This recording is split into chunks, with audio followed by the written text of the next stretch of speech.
Hi all, welcome back to Craft and Cookies. നമുക്കിത് വീട്ടിൽ തന്നെ എങ്ങനെയാണ് ലഡു ഉണ്ടാക്കുന്നതെന്ന് നോക്കിയാലോ. സോ അതിനു വേണ്ടിയിട്ട് ഞാനിവിടെ 2 കപ്പ് കടലമാവ് എടുത്തിട്ടുണ്ട്.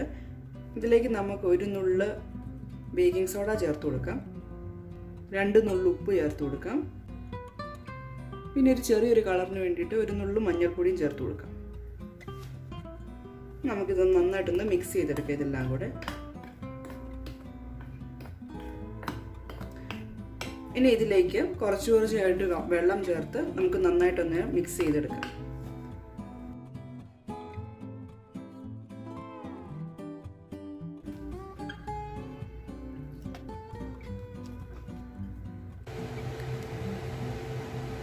കടലമാവ് ഇപ്പോൾ ഞാൻ നന്നായിട്ട് മിക്സ് ചെയ്ത് വെച്ചിട്ടുണ്ട്.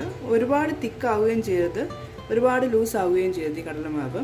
ഇപ്പോൾ കറക്റ്റായിട്ട് പറഞ്ഞാൽ ഞാൻ ഈ കപ്പിൽ ഇപ്പോൾ 2 കപ്പ് കടലമാവ് എടുത്തിരിക്കുന്നത്. സോ അതിന് വേണ്ടിയിട്ട് ഞാൻ എടുത്തിരിക്കുന്ന വെള്ളത്തിൻ്റെ അളവെന്ന് പറഞ്ഞാൽ ഈ കപ്പിൽ തന്നെ ഒരു 1.25 കപ്പ് വെള്ളമാണ് എടുത്തിരിക്കുന്നത്. കറക്റ്റ് 2 കപ്പ് മുഴുവൻ എടുത്തിട്ടില്ല, ഒരു 1.25 കപ്പ് വെള്ളമാണ് എടുത്തത്. നമുക്ക് ആദ്യം ബൂന്തി ഉണ്ടാക്കാം. അതിന് വേണ്ടിയിട്ട് ഞാൻ എണ്ണ ചൂടാകാൻ വെച്ചിട്ടുണ്ട്. എണ്ണ ചൂടാകുമ്പോഴത്തേക്ക് ഈ ഒരു തവിയിലേക്ക് നമുക്ക് ആ കടലമാവിൻ്റെ മിക്സ് കോരി ഒഴിക്കണം.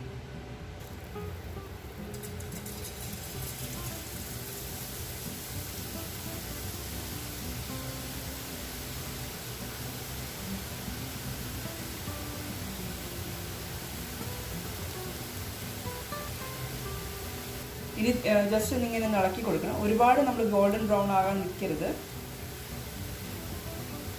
ഈ ഒരു മീഡിയം ഫ്ലെയിമിലിട്ടിട്ട് വേണം ചെയ്യാനുണ്ട്. നമുക്കിത് കോരിയെടുക്കാം. ബൂന്തി ഇവിടെ റെഡിയായി വന്നിട്ടുണ്ട്. നമുക്കിത് മിക്സിയിലിട്ടൊന്ന് പൊടിച്ചെടുക്കാം. ബൂന്തി ഒന്ന് പൊടിച്ചെടുക്കുന്നതിൻ്റെ കൂടെ ഞാനൊരു 3 ഗ്രാമ്പും കൂടെ ചേർത്ത് കൊടുക്കുന്നുണ്ട്. അത് നമുക്ക് നന്നായിട്ട് ഇതൊന്ന് പൊടിച്ചെടുത്തുകൊണ്ട് വരാം. ഞാനൊരു കുറച്ച് ബൂന്തി പൊടിക്കാണ്ട് മാറ്റി വെച്ചിട്ടുണ്ട്. നമ്മൾ ലഡു ഉണ്ടാക്കി കഴിയുമ്പോഴത്തേക്ക് അതിലേക്ക് ഒരു റൗണ്ട് ടെക്സ്ചർ കിട്ടാൻ വേണ്ടിയിട്ടാണ് ഞാനിങ്ങനെ ഇത്രയും ബൂന്തി ഒന്ന് പൊടിക്കാണ്ട് മാറ്റി വെച്ചിരിക്കുന്നത്. നിങ്ങൾക്ക് വേണമെങ്കിൽ അത് മുഴുവൻ പൊടിച്ചെടുക്കാം, ഇല്ലെങ്കിൽ ഇത്രയും കുറച്ച് മാറ്റി വയ്ക്കുകയും ചെയ്യാം. ബൂന്തി ഇപ്പം നന്നായിട്ട് ഞാൻ പൊടിച്ചെടുത്തിട്ടുണ്ട്. ഇനി നമുക്ക് പഞ്ചസാര പാനി ഉണ്ടാക്കാം. പഞ്ചസാര പാനി ഉണ്ടാക്കാൻ വേണ്ടിയിട്ട് നമ്മൾ 1 കപ്പ് പഞ്ചസാരയാണ് എടുക്കുന്നത്. 1 കപ്പ് പഞ്ചസാരയിലേക്ക് നമുക്ക് 1/2 കപ്പ് വെള്ളം ചേർത്ത് കൊടുക്കാം. പഞ്ചസാര ചെറുതായിട്ടൊന്ന് തിളച്ച് വരുന്നുണ്ട്. നമുക്ക് അപ്പോഴത്തേക്ക് ഒരു 7 ഏലക്ക പൊടിച്ചതിലേക്ക് ചേർത്ത് കൊടുക്കാം.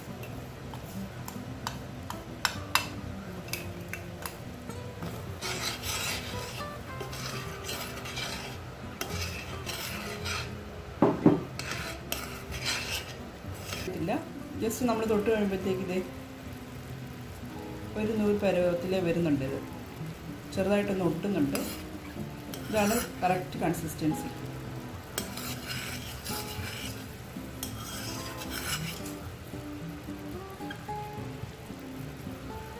നമുക്ക് ഫ്ലെയിം ഓഫ് ചെയ്തിട്ട് ഇതിലേക്ക് പൊടിച്ചു വച്ചിരിക്കുന്ന ബൂന്തി ചേർത്ത് കൊടുക്കാം.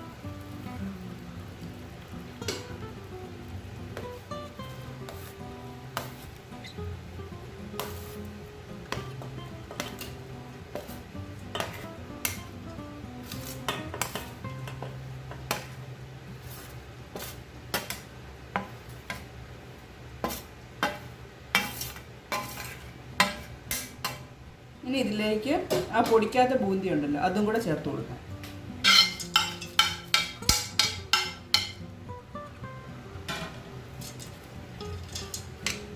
ഒരു ടേബിൾ സ്പൂൺ നെയ്യും കൂടെ ചേർത്ത് കൊടുക്കുക. ഇനി